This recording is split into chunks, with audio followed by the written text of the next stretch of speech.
Kwa hadithi ya Mtume sallallahu alayhi wasallam, anasema sallallahu alayhi wasallam, dhambi yoyote huenda Allah anamchelewesha mpaka siku ya kiyama isipokuwa dhambi tatu.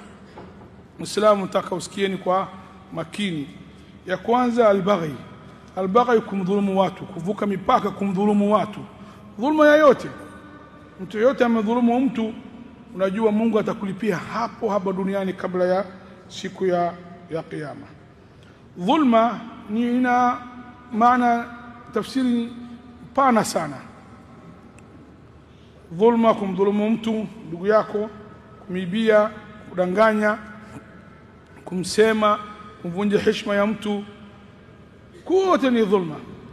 Vile vile dhulma kumuudhi jirani yako, vile vile dhulma wafanyakazi yako unamtesa wewe bosi, hii dhulma. Na wewe kijana wafanyakazi unamibia bosi wako, na hii wote dhulma. Vile vile watu wanadhulumiana katika mirathi, hii nyingi jibu ma'al asaf shadid. Mungu anasema wadhalim hawezi kufaulu kabisa. Dhulma dhambi kubwa sana ndugu zangu wa Uislamu. Na Mtume anasema mgobe dua ya madhulum. Mtu madhulum kama ananyanyua mkono wake hivi, dua yake Mungu anakubali. Hadithi nyingine imekuja hata kama huyu amedhulumiwa sio Muislamu. Allah katika hadithi Qudsi anasema, watu wangu, waja wangu, mimi Mungu nimeharimu kwangu dhulma, mimi simdhulumu mtu. Wakati Mungu hawezi kudhulumu mtu, hata kama mdhulumu hakuna mtu anamuuliza. Sio hivi. Fa'alu lima yurid. Lakini sababu moja na hivi, mimi Mola kwangu dhulma haram, na baina yenu nimeweka dhulma haram, usidhulumiani nani waja wangu. Mungu anasema hivi. Ndugu zangu Waislamu, nukta ya pili ambayo dhambi kama unafanya Mungu anakupa hapa duniani kabla ya akhira, kumaasi wazazi. Wazazi haki yao kubwa sana. Kumaasi wazazi dhambi kubwa sana.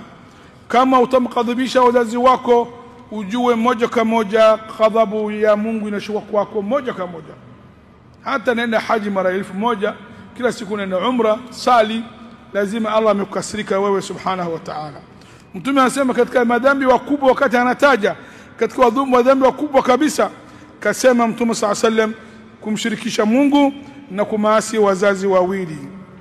Na Mtume anasema hadithi nyingine, Mungu hawezi kuangalia siku kiyama kwa jicho wa huruma watu ambaye mtu amemaasi wazazi wake. Na ya tatu Mtume anasema ad-duyuth. Duyuth, mtu anaona binti yake, dadake, mke wake anatoka nje, anakaa na watu, anazini, anatoka ovyo, hana wivu, inaitwa dayuth.